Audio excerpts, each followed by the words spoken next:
months pregnant, okay? So let me just give you an image of that. Get this in my pocket here. So I gained 50 pounds. Seriously. And what's amazing about when you're pregnant, this was my first child that I was having, is it's a scary thing. First of all, being 9 months pregnant and that big, it feels like you have an alien in your body. I mean, seriously, right? If you've ever had a baby, you know this feeling. And you see like little knuckles that pop out at times. I mean, there was a time when my husband's arm was around me while we were sleeping, and the baby was kicking. He goes, "Whoa, what was that?" I was like, see what I go through? So it's a scary time when you're having a baby, and your first baby, and you don't know what to expect, right? So, so the day had come where my water broke, and I thought, oh my God, what do I do? What do I do? And I seriously had no idea what to do. You know, whatever classes or whatever you learn, it goes out the door. And so I called my husband, and I said, well, what do I do? And he goes, well, you get in the car and you drive to the hospital. So I was like, oh, okay. So I did that. I got in the car and I drove to the hospital, and the situation proceeded as it normally does. And, then it comes, I'm going to skip some of the details to get to the really fun part. Because what I experienced was, first I had an epidural, right? Because at first I was thinking, no, natural birth.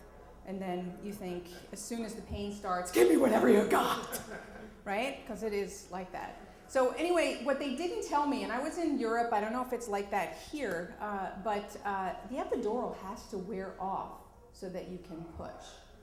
And so I'm like, oh, I'm starting to get this really uncomfortable feeling. I'm not sure this is childbirth because I feel like I'm going to shit myself. It's really bad.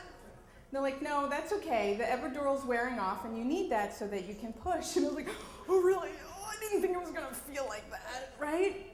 So, okay, so they're telling me this is natural. And I'm pushing, and I'm doing everything I can, and nothing is happening.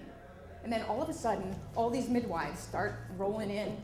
And I thought, okay, this must be normal. There's 3 other nurses, midwives that have come in, and they're all pushing on my stomach, right? We're all pushing together. So I thought, this is awesome teamwork. I don't know where the hell my husband was, but these women are there for me, right? So they're all pushing, and I'm like, nothing's happening, right?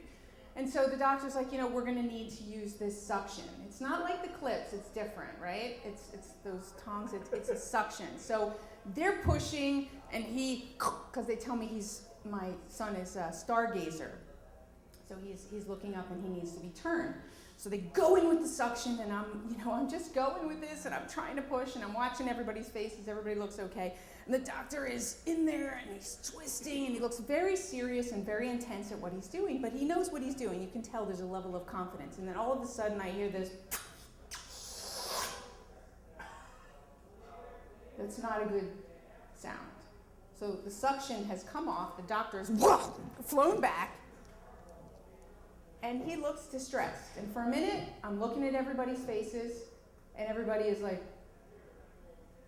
doctor, right? So time just stops. In my head, I'm thinking the worst. I'm thinking that I've lost him. I'm looking at my husband's face. He is not looking good. And I did have a child that I lost at 4 months before. So all this is flooding through me thinking the worst, right? Because we paint these terrible stories in our heads before we know what's going on. And so I look at the doctor again after what seemed like an eternity of silence. And he's on it. He's back in, he's got the suction back on, and he's working it, and the ladies are working. So I'm like, okay, we're back together as a team. This is gonna turn out. So my mind's just focused on pushing and getting this child out, and this is exhausting, right? So thankfully, I heard the cry, and everything came out. My lunch, my dinner, and Ethan, my son. And so when they put him on my chest, and to tell me that, by the way, he might have a little headache, I was so grateful that he made it into this world, and I knew that he was an absolute gift.